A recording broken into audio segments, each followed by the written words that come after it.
Guys, ಯಾರು ಕಿಯಾ ಕಾರ್ಗಳನ್ನ ತಗೊಳ್ಳೋದಕ್ಕೆ ಹೋಗಬೇಡಿ. ಬಿಕಾಸ್ ಆಥರೈಸ್ಡ್ ಸರ್ವಿಸ್ ಸೆಂಟರ್ಗಳು ವರ್ಷ ಸರ್ವಿಸ್ ನ ಪ್ರೊವೈಡ್ ಮಾಡ್ತಾ ಇದ್ದಾರೆ. ರೀಸೆಂಟ್ ಆಗಿ ಕೇರಳದಲ್ಲಿ ವೆಹಿಕಲ್ ಬ್ರೇಕ್ ಡೌನ್ ಆಗಿತ್ತು. ಸೊ ಒನ್ ಡೇ ಮುಂಚೆನೆ service manager, general manager, including executive director ಎಲ್ಲರಿಗೂ ಮೇಲ್ ಮಾಡಿದ್ದೀನಿ. ನಾನು ಔಟ್ ಆಫ್ ಸ್ಟೇಟ್ ಕಸ್ಟಮರು, ದಯವಿಟ್ಟು ಒಳ್ಳೆ ಸರ್ವಿಸ್ ನ ಪ್ರೊವೈಡ್ ಮಾಡಿ. ಆದ್ರೂ ಅವರು ಭಾನುವಾರ ರಜಾ ಬಿಡಿ, ಮೆಕ್ಯಾನಿಕ್ ಮಾತ್ರ, ಎಲೆಕ್ಟ್ರಿಷಿಯನ್ ಮಾತ್ರ ಇದ್ರಂತೆ, ಮೆಕ್ಯಾನಿಕ್ ಇಲ್ಲ ಅನ್ಬಿಟ್ಟು ಚೆಕ್ ಮಾಡಿಲ್ಲ. ನೆಕ್ಸ್ಟ್ ಮಂಡೇ ಪೂರ್ತಿ ದಿನ ತಗೊಂಡಿದ್ದಾರೆ. ಬರೀ ಏನ್ ಚೆಕ್ ಮಾಡೋದಕ್ಕೆ, ಮಲ್ಟಿಮೀಟರ್ ಅಲ್ಲಿ ಬ್ಯಾಟ್ರಿ ಚಾರ್ಜ್ ಆಗುತ್ತಾ ಅಂತ ಮಲ್ಟಿಮೀಟರ್ ಅಲ್ಲಿ ವೋಲ್ಟೇಜ್ ಚೆಕ್ ಮಾಡೋದಕ್ಕೆ ಒಂದಿನ ಪೂರ್ತಿ ತಗೊಂಡಿದ್ದಾರೆ ಅಷ್ಟೇ. ಅದಾದ್ಮೇಲೆ fuel injector, urea injector remove ಆಗಿದೆ, ಅದನ್ನ ಚೆಕ್ ಮಾಡೋದಕ್ಕೆ ಬೇಲಿ ಲಿಫ್ಟ್ ಮಾಡಿ ಚೆಕ್ ಮಾಡೋದಕ್ಕೆ, ಅದು ರಿಮೂವ್ ಆಗಿರೋದನ್ನ ಬರೀ ತೋರ್ಸೋದಕ್ಕೆ ಒಂದು ದಿನ ಟೈಮ್ ತಗೊಂಡಿದ್ದಾರೆ. ಒನ್ ಡೇ ಪೂರ್ತಿ ಒಂದು ಬ್ಯಾಟ್ರಿ ಹೋಗಿದೆ, ಮತ್ತೆ ಯೂರಿಯಾ ಇಂಜೆಕ್ಟರ್ ಹೋಗಿದೆ, ಮತ್ತೆ PM ಸೆನ್ಸರ್ ಮೊದಲೇ ಬ್ಲಾಕ್ ಆಗಿತ್ತು, ಸೊ ಅದು ಹೋಗಿದೆ. ಆಮೇಲೆ ಮತ್ತೆ ಡೈನಮೋ ಹೋಗಿದೆ. ಇಷ್ಟು 75,000 ಎಸ್ಟಿಮೇಷನ್ ಕೊಟ್ಟಿದ್ದಾರೆ. ಅಲ್ಲಿ ಹೋಗಿರೋದೇ ಬರೀ ಒಂದು ಡೈನಮೋ ಅಷ್ಟೇ.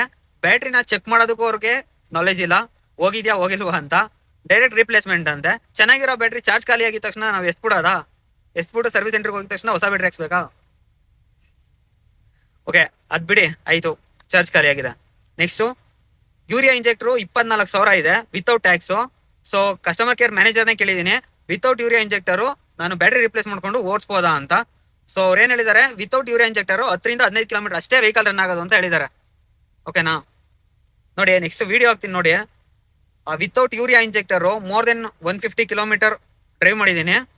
ಅದು ಬಂದು ಮೋರ್ ದೆನ್ 140 ಕಿಲೋಮೀಟರ್ ಸ್ಪೀಡಲ್ಲಿ ಡ್ರೈವ್ ಮಾಡ್ತಾ ಇದ್ದೀನಿ. ಕಸ್ಟಮರ್ ಕೇರ್ ಮ್ಯಾನೇಜರ್ನವರು 10 ಕಿಲೋಮೀಟರ್ ಹೋಗಲ್ಲ ಅಂತ ಹೇಳಿದ್ರು. ಸೊ ಜಸ್ಟ್ ಬರೀ ಬ್ಯಾಟ್ರಿ ರಿಪ್ಲೇಸ್ಮೆಂಟ್ ಮಾಡ್ಕೊಂಡು ವೆಹಿಕಲ್ ಡ್ರೈವ್ ಮಾಡಿರೋದು. ಇವರು ವಿತೌಟ್ ಯೂರಿಯಾ ಇಂಜೆಕ್ಟರ್ 75,000 ಖರ್ಚು ಮಾಡಿದ್ರೆ ವೆಹಿಕಲ್ ರೆಡಿ ಆಗೋದೇ ಇಲ್ಲ ಅಂತ ಹೇಳಿದ್ದಾರೆ. ಸೊ ನೀವೇನಾದ್ರು ಸರ್ವಿಸ್ ಸೆಂಟರ್ಗೆ ಏನಾದ್ರು ರಿಪೇರ್ಗೆ ಅಂತ ಹೋದ್ರೆ ನಿಮ್ ಗಾಡಿ ಮಾರ್ಕೋಬೇಕಾಗುತ್ತೆ ಅಷ್ಟೇ. ಸೊ ಆದಷ್ಟು ಈ ವಿಡಿಯೋನ DKH ಕಿಯಾ ಕಣ್ಣೂರ್ ಅವ್ರಿಗೆ, ಆಮೇಲೆ ಕಿಯಾ ಇಂಡಿಯಾದವ್ರಿಗೆ ರೀಚ್ ಆಗೋವರೆಗೂ ಶೇರ್ ಮಾಡಿ. ಹೇಳ್ಬಾರ್ದಿತ್ತು ಕಿಯಾ ವೆಹಿಕಲ್ ನ ತಗೋಬೇಡಿ ಅಂತ.